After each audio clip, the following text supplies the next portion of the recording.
जय हिंद दोस्तों। जैसे आप लोगों को पता है एनटीए विश्व भारती का जो है ना एमटीएस का रिज़ल्ट आ चुका है। साथ ही उसका स्टेज 2 का भी शेड्यूल जारी कर दिया गया है। तो उसी स्टेज 2 में जो है ना आपका जो सिलेबस है उससे रिलेटेड हमने एक वीडियो बनाए हुए हैं कि उसमें कौन कौन सा आपका सेक्टर से प्रश्न पूछे जाएंगे। उसी में एक सेक्टर है आपका सोशल स्किल्स का, यानी सामाजिक कौशल का। इससे आपका 20 प्रश्न आपको जो पूछे जाएंगे। इसका जो हमने ऑब्जेक्टिव वीडियो जो है ना हम बनाए हुए हैं। अगर अभी तक आप लोगों ने नहीं देखा है तो मेरे चैनल पर जाकर उसको ज़रूर देखें। आज जो है ना सोशल स्किल्स यानी सामाजिक कौशल का फुल डिटेल्स यानी पूरा जो है ना इसके बारे में बताने वाले हैं। क्या क्या इसमें जो है ना टॉपिक है, किस टाइप से जो है ना आप इसको पढ़ सकते हैं, पूरा डिटेल हम इसके बारे में चर्चा करने वाले हैं। तो आप वीडियो में पूरा बने रहिएगा और पूरा वीडियो को देखिएगा। इससे आपको बहुत ही हेल्पफुल होने वाले हैं। और साथ ही जो भी हमारे चैनल पर नए हैं वो चैनल को जरूर सब्सक्राइब कर ले एक्सप्रेस स्टडी का, ताकि आपके एग्ज़ाम से संबंधित जो भी इन्फॉर्मेशन होगा हम अपने चैनल पर आपको सबसे पहले जानकारी देंगे। तो आप ज़रूर चैनल को सब्सक्राइब कर ले। साथ ही एक और चीज़ है, अगर किसी को इसका पीडीएफ चाहिए तो हम पीडीएफ प्रोवाइड कर सकते हैं।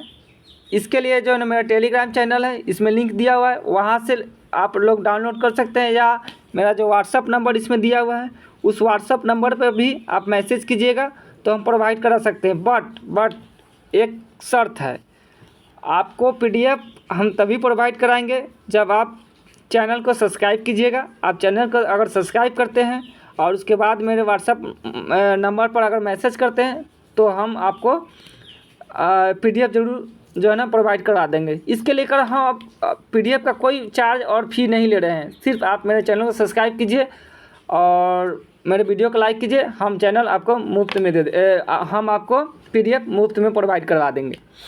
तब तक आप जो है ना इस वीडियो को पूरा देखिए, क्योंकि अधिकतर ऐसा देखा गया है कि आप किसी से पढ़कर जो है ना अच्छी तरह जो है ना समझ सकते हैं, बातों को समझ सकते हैं।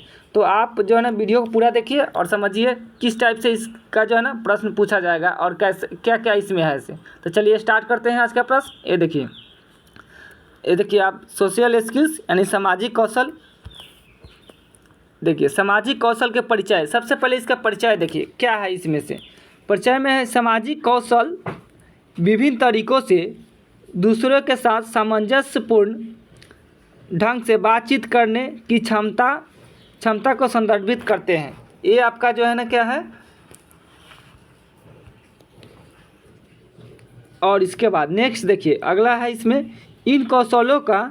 ये देखिए इन कौशलों में मौखिक और गैर मौखिक संचार हेतु सहानुभूति, सक्रिय श्रवण संघर्ष और समाधान और बहुत कुछ शामिल है। कहने का अर्थ हुआ इसमें जो है ना कौशल में मौखिक यानी आप किसी से बातचीत कर और बिना बातचीत किए, गैर मौखिक यानी बिना बातचीत किए इशारे से जो है ना संचार माने अपने भाषा को या अपने वाणी शब्दों को या सहानुभूति को या आप श्रवण संघर्ष को, समाधान को, बहुत कुछ जो है ना इसमें है जो आप इसको रिलेट कर सकते हैं और इसका ये कर सकते हैं। आगे है आपका सार्थक संबंध बनाने, भावनाओं को समझना और सफलतापूर्वक सहयोग करने के लिए सामाजिक कौशल आवश्यक है। आप देखिए ये सामाजिक कौशल क्यों आवश्यक है। तो देखिए सार्थक संबंध बनाने का अर्थ हुआ माने एक दूसरे से अच्छी तरह मिलजुल कर रहने, भावनाओं को समझना माने एक दूसरे के भावनाओं को समझना और सफलतापूर्वक सहयोग करने के लिए यानी कोई समस्या आएगा तो उसका सहयोग करने के लिए, सफलतापूर्वक सहयोग करने के लिए सामाजिक कौशल क्या है आपको आवश्यक है। ठीक है, नेक्स्ट देखिए। अब आइए अगला है आपका सामाजिक कौशल के प्रकार, यानी सामाजिक कौशल आपके कितने प्रकार के होते हैं। तो देखिए सामाजिक कौशल के प्रकार अगर बता रहे हैं, एक होता है आपका मौखिक संवाद और दूसरा होता है गैर मौखिक। तो मौखिक वाला में क्या है आपको देखिए पहला देखते हैं आप मौखिक संवाद। मौखिक संवाद में है प्रभावी बोलना। प्रभावी बोलने का अर्थ हुआ, इसका मीनिंग समझिए। प्रभावी बोलना मतलब विचारों और भावनाओं को स्पष्ट रूप से व्यक्त करना, उचित मात्रा और स्वर और गति का प्रयोग करें। यानी कहने का अर्थ यह प्रभावी बोलना के अर्थ हुआ आप किसी से बातचीत कर रहे हैं, अपने विचारों और भावनाओं को स्पष्ट रूप से माने सही शब्दों में, सरल शब्दों में उसे बातचीत करे और व्यक्त करे, और उचित मात्रा स्वर का माने सही प्रोनाउंसिएशन करे, और ज़्यादा चिल्लाकर नहीं बात करे, और सामान्य जो स्तर से है ना उस तरह से बात करे। वो हो गया आपका प्रभावी बोलना। ठीक है, आगे बात कर लेते हैं इसी में आपका सक्रिय शब्दावली। ये देखिए, सक्रिय शब्दावली का अर्थ हो गया माने स्वयं को अधिक सटीक रूप से अभिव्यक्त करने के लिए अपनी शब्दावली का जो है ना विस्तार करें। माने सही से अपने जो आप जो बात कर रहे हैं उससे वो आप अपने जो भाषा का प्रयोग कर रहे हैं वो सक्रिय रूप से माने सही ढंग से आप उससे बात करें, अपने शब्दों का प्रयोग करें। नेक्स्ट और अगला है प्रश्न पूछना। दूसरा है आपका प्रश्न पूछना, यानी प्रश्न, अगर आप किसी से बात कर रहे हैं तो दोनों आदमी जब बात कर रहे हैं तो आप उनका प्रश्न सुनिए और आंसर दीजिए। आप भी अपना अगर उससे रिलेटेड कोई प्रश्न है तो आप भी उससे अपना रिलेटेड प्रश्न जो है ना उसे पूछिए। यानी देखिए, बातचीत को प्रोत्साहित करने वाले खुले प्रश्न पूछकर दूसरों को शामिल करें। यानी कि आपके मन में अगर कोई प्रश्न है तो उनसे भी आप पूछें। ठीक है, नेक्स्ट है आपका अगला, ये देखिए प्रतिक्रिया देना यानी आंसर देना। यानी सकारात्मक बातचीत को बढ़ावा देने के लिए, अगर आपको सकारात्मक बातचीत माने अगर आप बातचीत कर रहे हैं उसे, आप जो है ना उसके बातचीत से सहमत है, सही से आपको लग रहा है कि वो सही बात कर रहा है, तो रचनात्मक प्रक्रिया और प्रशंसा प्रदान करें। यानी आप उसका प्रशंसा करें कि हाँ ये बात बहुत अच्छा है, बहुत अच्छा बात बोल रहे हैं, मैंने इस टाइप से उसको बढ़ावा दे सकते हैं, प्रतिक्रिया दे सकते हैं। नेक्स्ट और अगला है आपका गैर मौखिक संचार। एक मौखिक संचार बता दिए, जब आप फेस टू फेस बात करेंगे तो उस समय कैसे बात करना है। गैर मौखिक यानी आप उस समय आप फेस टू फेस माने बात नहीं कर आप इशारों में बात कर रहे हैं, माने बोल कर नहीं, आप इशारों में बात कीजिएगा, तब हो जाएगा वो गैर मौखिक संचार। तो इसमें क्या है आपका गैर मौखिक संचार में क्या है, इसे देखिए। इसमें शारीरिक भाषा का प्रयोग होगा। शारीरिक भाषा यानी कि आपका शरीर के हाव भाव से आप जो है ना उससे बात कर सकते हैं। कैसे, जैसे देखिए, भावनाओं और इरादों को व्यक्त करने के लिए इशारों, मुद्रा और चेहरे का भाव को समझे। यानी कि आप इशारा में जो है ना उससे बात कर सकते हैं, चेहरे से एक्सप्रेशन से नहीं। आदमी बता देता है कि वह दुखी है, गुस्साए हुए है या खुश है, चेहरे के एक्सप्रेशन से बता देता है। वही जो है ना आप इसमें शारीरिक भाषा का ध्यान देना रहता है कि आप कैसे उसके पहचान सकते हैं, तो इनका प्रयोग करें। नेक्स्ट और अगला है इसी में आपका आँख से संपर्क। यानी आँख से संपर्क कहने का अर्थ हुआ, जैसे आप बहुत सारा आदमी पर्सन बात कर रहे हैं तो किसी को अगर वहाँ से बुलाना है तो हम लोग आँखों से इशारा करते हैं, बताते हैं कि आप इधर आ सकते हैं, इधर आइए। तो रुचि देखिए, रुचि दिखाने और संबंध स्थापित करने के लिए उचित आँख से संपर्क बनाए रखें। यानी आप आँख से जो है ना संपर्क बनाए रख सकते हैं, और कहीं बुलाना हो या कुछ करना हो तो आप आँख से इशारा कर सकते हैं। नेक्स्ट है आपका अगला है, देखिए अगला है आपका व्यक्तिगत स्थान। यानी व्यक्तिगत स्थान करने का अर्थ हुआ भौतिक निकटता के संबंध में व्यक्तिगत सीमाओं और सांस्कृतिक मानदंडों का सम्मान करें। यानी कि अगर व्यक्तिगत स्थान की बात करें तो अगर अगला पर्सन जो है उसका आप सम्मान करें और उसका सांस्कृतिक और उसका जो मानदंड है उसका जो है ना सम्मान करें आप। नेक्स्ट और अगला है आपका, ये देखिए, ये आपका अगला है एक्टिव लिसनिंग स्किल, माने सक्रिय श्रवण। सक्रिय श्रवण ये क्या है आपका एक्टिव लिसनिंग स्किल, सक्रिय श्रवण। तो देखिए सक्रिय श्रवण कौशल, तो ये होता है आपका विचारात्मक प्रतिक्रियाएं। विचारात्मक प्रतिक्रिया क्या है, वक्ता ने जो कहा है, माने वक्ता कोई जो आपको कहा कि ऐसे बात जो है जाकर किसी पर्सन को समझाना है, तो आप उसके बात लेकर आए हैं तो वक्ता ने जो कहा है उसे संक्षेप में प्रस्तुत करें। माने बहुत बड़ा लॉन्ग टर्म में आपका बात कह दिया, बहुत बड़ा बात किए हो, तो वैसे ही आप आकर किसी और को समझाइएगा तो बोरिंग होने लगा। तो उसके बातों को संक्षेप में जो है ना कहकर आप समझाइए, संक्षेप में बताइए, और ताकि आप समझ सकें, ताकि अगला पर्सन भी आपका बात समझ सके और आप भी समझ सकते हैं। यानी संक्षेप में जो है ना आपका किसी बातों को, बड़ी बातों को समझाना। नेक्स्ट है आपका व्यवधान डालने से बचे। व्यवधान डालने से बचे का अर्थ क्या हुआ, ये देखिए, व्यवधान डालने से बचे यानी कहने का अर्थ हुआ जब दो पर्सन आप बात कर रहे हैं तो उसमें ज़रूरी नहीं कि आप जो अगला पर्सन अगर कोई बात कह रहा है तो उसी में अपना भी प्रश्न उसमें डाल दीजिए, आप भी उसमें बीच में टोक दीजिए। नहीं, पहले उस प्रश्न वो जो व्यक्ति बोल रहा है उसका बातें ख़त्म होने दीजिए, उसके बाद जो है ना आप अपना बात कहिए। जैसे देखिए, जवाब देने से पहले स्पीकर को अपनी बातें ख़त्म करने दें, यानी वो अगर पूरा बात अपना बता देता है उसके बाद जो है ना आपका जो क्वेश्चन है वो क्वेश्चन आप अपना बताएं और उससे बातें करें, ना कि बीच में ही उसको टोके। तो इसको ध्यान देना है। अगला बात कर लेते हैं।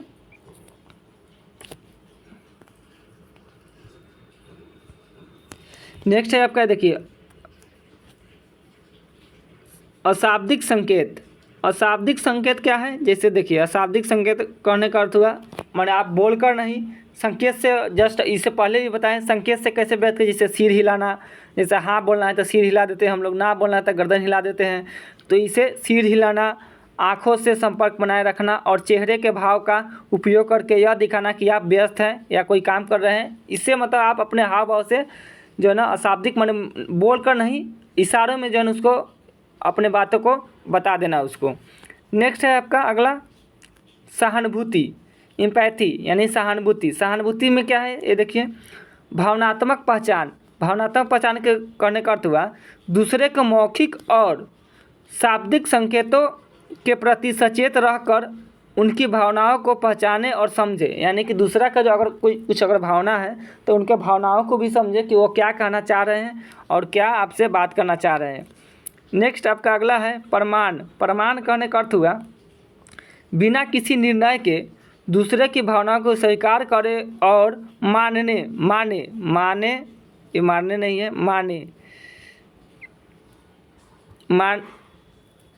माने ये ऐसा है आपका। देखिए, बिना किसी निर्णय के दूसरे के भावनाओं को स्वीकार करे और माने।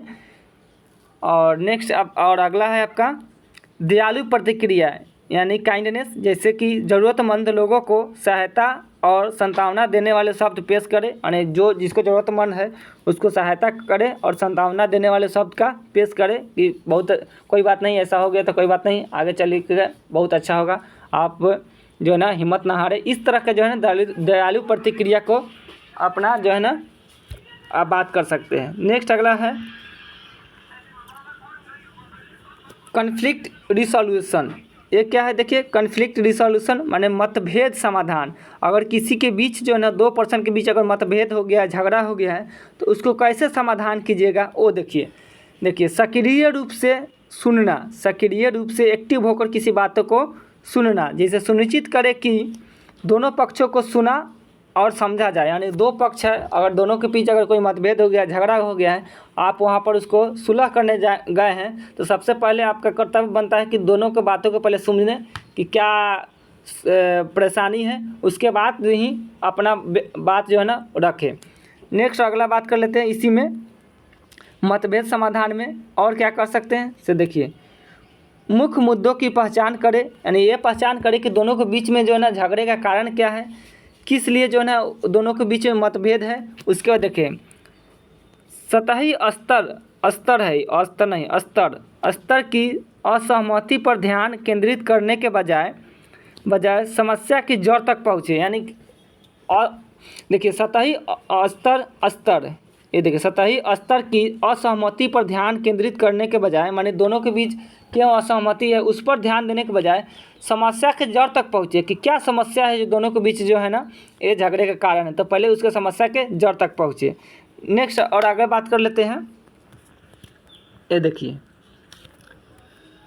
सहयोगात्मक समस्या समाधान, यानी कि सहयोगात्मक समस्या समाधान। अगर 2-3 पर्सन आप उस झगड़े के जो है ना छुड़ाने गए हैं, माने उसका समाधान करने गए हैं, तो प्राथमिक रूप से लाभकारी समाधान खोजने के लिए मिलकर काम करें। यानी कि आप जितने पर्सन उसके समस्या का समाधान करने गए हैं, सभी लोग मिलकर एक निर्णय ले कि क्या इसका जो है ना हो सकता है, इसका फैसला क्या हो सकता है ताकि दोनों को जो है ना लाभ मिले। ऐसा ना हो कि दोनों के बीच जो है ना और झगड़ा करा दे, ऐसा कुछ नहीं होना चाहिए। सुलह होना चाहिए, ना कि उसका बिखराव होना चाहिए। तो सभी मिलकर जो है ना इसको समाधान निकालें। नेक्स्ट और आगे बात कर लेते हैं संघर्ष के दौरान प्रभावी संचार, यानी कहने का अर्थ हुआ दोषारोपण करने या रक्षात्मक बनने से बचे। माने किसी पर एक दूसरे पर दोष लगाने से अच्छा है कि नहीं तुम किया है, तुम गलत हो, उससे अच्छा है कि दोनों को मैनेज करके जो है ना समस्या का समाधान करें, बचे। ये बच्चे हैं, ये नहीं है बच्चे। ठीक है, आगे आगे देखिए। असर्टिवनेस यानी मुखरता। मुखरता कहने का अर्थ हुआ जैसे आप किसी से बात कर रहे हैं तो जैसे मैं कथन, इसमें एक होता है मैं कथन, जैसे मैं ऐसा हूँ, मैं ऐसा कर सकता हूँ। तो देखिए मैं आरोप लगाने के बजाय, माने किसी एक पर्सन पर आरोप लगाने के बजाय कहते हैं ना कि मैं जानता हूँ तुमने ही ऐसा किया है, आप ऐसे नहीं बोलकर उसको कह सकते हैं कि देखिए आरोप लगाने के मुझे ऐसे आप प्रयोग कर सकते हैं, मैं नहीं कहकर आप ऐसे बोल सकते हैं मुझे लगता है या मुझे ज़रूरत है कि, जैसे कथनों का उपयोग कर सकते हैं। मुझे लगता है कि शायद तुम लोगों में से कोई ऐसा किया होगा, इस टाइप से बता सकते हैं, ना कि डायरेक्ट कर सकते हैं कि मैं जानता हूँ तुम ही ऐसा किए हो। इससे जो है ना इफ़ेक्ट पड़ता है। तो इसलिए जो है ना मुझे लगता है या मुझे ज़रूरत है जैसे शब्दों का प्रयोग कर सकते हैं। मैं कथन करने से डायरेक्ट रूप से बच सकते हैं। तो देखिए जैसे कथनों का उपयोग करके भावनाओं, ज़रूरतों और विचारों को व्यक्त कर सकते हैं। डायरेक्ट जो है ना हम इसमें मैं का शामिल नहीं कर सकते हैं। आगे बात कर लें, सीमाएं निर्धारित करना या व्यक्तिगत। ये देखिए सीमाएं निर्धारित करना, ये क्या है? जैसे व्यक्तिगत सीमाओं और अपेक्षाओं को स्पष्ट रूप से संप्रेषित करें, यानी व्यक्तिगत जो सीमाएं हैं, आपका दायरा है, उसको स्पष्ट रूप से बताएं।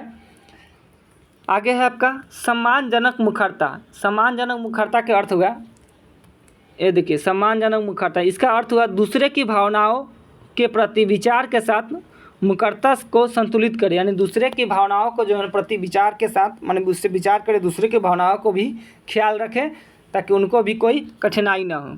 आगे बात करते हैं नेटवर्किंग। ये नेटवर्किंग क्या है? देखिए ये सब पॉइंट है, ये सब समाज में कैसे जो है ना मेल जोल बनाए रखते हैं, क्या लाभ है क्या हानि है, ये सब ये पॉइंट है, इन सब पॉइंट को देखना है आपको। तो देखिए नेटवर्किंग, इसी में एक पॉइंट आता है आपका नेटवर्किंग, यानी जाल बिछाना, मेल जोल का, माने मेल मिलाप करने का एक जाल बिछाना। कैसे? जैसे लिफ्ट पिच, क्या है आपका? Lift pitch. तो लिफ्ट पिच क्या होता है? आपके बारे में, आपकी रुचियों और लक्ष्य के बारे में एक संक्षिप्त परिचय, ये होता है लिफ्ट पिच। माने आपके बारे में या आपकी रुचियों या लक्ष्य के बारे में एक संक्षिप्त परिचय होता है जो लोगों को पता रहता है, उसे बोलते हैं लिफ्ट पिच। इसमें देखिए इसमें क्या होता है, सक्रिय सहभागिता दूसरों में, सक्रिय सहभागिता जिसमें दूसरों में वास्तविक रुचि दिखाते हुए बातचीत शुरू करें और बनाए रखें। माने अगर सहकार्य सहभागिता का अर्थ हुआ दूसरों में, किसी और पर्सन में जो है ना, अगर समाज में रह रहे हैं तो दूसरे में भी वास्तविक रुचि दिखाते हुए बातचीत शुरू करें और बनाए रखें। माने किसी की समस्या है तो उसका भी समाधान करें, ना कहे कि हम जो है ना हम कैसे बात, वो तो दूसरा कोई है, हम उससे कैसे ऐसे करते थे। अगर समाज में रहते हैं तो ऐसा करना होगा, माने दूसरों का भी ख्याल रखना होगा। आगे बात कर लेते हैं फॉलोअप। फॉलोअप क्या हो? ये देखिए ये आप नेटवर्किंग के बारे में, नेटवर्किंग कम्युनिकेशन जो है आपका सामाजिक, उसके बारे में हम अभी बात कर रहे हैं। तो फॉलोअप क्या है? यानी सोशल मीडिया या ईमेल के माध्यम से कनेक्शन के संपर्क में रहे। यानी आप अगर फॉलोअप किसी को कर रहे हैं, अगर आपका समाज का पर्सन है तो उसको आप अभी जो ना सोशल मीडिया हो गया, ईमेल हो गया, उसके माध्यम से भी आप संपर्क में रह सकते हैं। आगे बात कर लेते हैं, ये देखिए पारस्परिक लाभ। पारस्परिक लाभ क्या हुआ? पारस्परिक लाभ माने आवश्यकता पड़ने पर सहायता मांगने के साथ साथ दूसरे को सहायता और समर्थन प्रदान करें। यानी अगर किसी को कोई चीज़ का ज़रूरत है तो आप भी उससे सहायता मांग सकते हैं, या किसी और को पर्सन की ज़रूरत है तो आप उसको सहायता दे सकते हैं। तो इसे बोलते हैं पारस्परिक लाभ। आगे बात कर लेते हैं, ये देखिए डेवलपिंग सोशल स्किल, सामाजिक कौशल विकसित करना। सामाजिक कौशल विकसित करना, देखिए सामाजिक कौशल विकसित करना, इसमें क्या है? देखिए इसमें क्या पढ़ना है, जिससे देखिए सामाजिक कौशल कैसे विकसित कर सकते हैं। आत्म जागरूकता माने अपनी भावनाओं, शक्तियों, कमजोरियों और आप दूसरे के सामने कैसे आते हैं इसे समझे। माने आप अपने को, आपका क्या कमजोरी है, आपका क्या शक्ति है, इसको अपना ध्यान में रखते हुए किसी के सामने अगर आते हैं तो कैसे बिहेव करते हैं, उन सब चीज़ों को जो है ना आत्म जागरूकता की ज़रूरत है, कि अपने आप में चिंतन करने की ज़रूरत है कि हम क्या है, कैसे पेश आते हैं किसी के समक्ष, ये आपको आत्मचिंतन करने की ज़रूरत है। आगे है सक्रिय रूप से, माने एक्टिव होकर सक्रिय रूप से सुनने की अभ्यास करें। माने किसी की बातों को सुने, ऐसे नहीं सिर्फ आप ही बोले, किसी और की बात नहीं सुने, यानी सक्रिय रूप से सुनने का भी अभ्यास करें। देखिए वक्ता जो है ना, वक्ता पर ध्यान केंद्रित करें, जो बोल रहा है उस पर ध्यान केंद्रित करें और प्रतिक्रिया दे और खुले प्रश्न पूछे। माने उसको अगर कोई प्रश्न उसका और कोई बात कर रहा है तो उसका बातों को सुने, फिर अपना बात रखे, और कोई प्रश्न पूछना है तो प्रश्न पूछे। इसे बोलते हैं सक्रिय रूप से सुनने का अभ्यास करना। आगे बात कर लेते हैं। ये देखिए सहानुभूति निर्माण। सहानुभूति निर्माण माने अपने आप को दूसरे की जगह पर रखे, अपने आप को दूसरे की जगह पर रखे और उनकी भावनाओं और दृष्टिकोण को समझने का अभ्यास करें। यानी कहने का तो कोई अपना प्रॉब्लम बता रहा है तो ये नहीं समझे कि यार ऐसे ही झूठ बोला है, उसको कोई प्रॉब्लम नहीं। आप जो है ना अपने आप को उसके जगह पर रख कर देखें कि क्या सचमुच ऐसा हो सकता है, क्या ऐसा पॉसिबल है। इस टाइप का जो है ना प्रश्न जो है ना आंसर इस टाइप से आप जो है ना ढूंढने की कोशिश करें, यानी सहानुभूति का निर्माण करें। नेक्स्ट आपका है, ये देखिए संचार कौशल। संचार कौशल क्या है, देखिए संचार कौशल में प्रभावी मौखिक और गैर मौखिक संचार तकनीक का अभ्यास करें। माने बोलकर माने किसी से बातचीत करें ज़्यादा से ज़्यादा लोगों से, साथ ही इशारों में भी बात करके जो है ना आप अपने संचार को जो है ना बेहतर कर सकते हैं, कौशल को बेहतर कर सकते हैं। नेक्स्ट और अगला है आपका संघर्ष समाधान प्रशिक्षण। माने संघर्ष समाधान प्रशिक्षण ये क्या है, देखिए संघर्ष समाधान प्रशिक्षण माने संघर्ष को शांतिपूर्वक और रचनात्मक ढंग से संबोधित करने का तकनीक सीखे। माने कोई अगर संघर्ष है, किसी से अगर झगड़े उगड़े हो जाए तो उसको जो है ना शांतिपूर्वक रचनात्मक ढंग से संबोधित करने और तकनीक सीखे। माने उसे कैसे हैंडल किया जाए सही से बातचीत करके, ना कि झगड़ा करके। तो ये है संघर्ष समाधान प्रशिक्षण। आगे बात कर लेते हैं भूमिका निभाना। यानी भूमिका निभाना के अर्थ हुआ, देखिए विभिन्न कौशलों का अभ्यास करने के लिए सामाजिक स्थितियों का अनुकरण करें। यानी कि अपनी भूमिका इसमें निभाने के लिए सभी सामाजिक जो स्थितियां है उसको जो है ना आप देखे समझे कि क्या जो है ना समाज में चल रहा है, उसके बाद जो है ना अपना भूमिका निभाएं। नेक्स्ट आगे बात कर लेते हैं सचेतन। सचेतन क्या है, देखिए सचेतन आपको जो है ना सामाजिक संपर्क में अपने विचारों, भावनाओं और कार्यों के बारे में जागरूकता विकसित करे। ये आपका सचेतन और कौशल माने दिया गया है इसको। आगे बात कर लेते हैं, आपको अब लास्ट ही होगा आपका।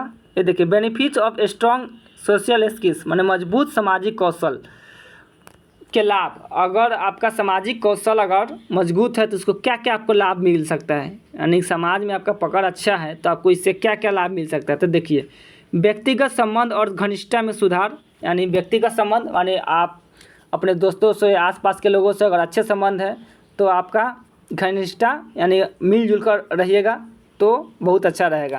तो ये आपका व्यक्तिगत संबंध और घनिष्ठता में सुधार आएगा, माने सभी लोग आप एक दूसरे से जुड़े रहिएगा। नेक्स्ट है आपका पेशेवर जगह में बेहतर टीम वर्क और सहयोग। यानी पेशेवर करने करते आप कोई बिजनेस उजनेस करते हैं, कोई काम करते हैं, वहाँ पर जो है ना कोई समस्या अगर आता है तो वहाँ पर आपका आस पास सामाजिक लोग जो है ना आपका क्या करेंगे, हेल्प करेंगे। यानी आप पेशेवर जगह में भी बेहतर टीम वर्क और सहयोग पा सकते हैं अगर आपको सामाजिक कौशल मजबूत है तो। आगे बात कर लेते हैं,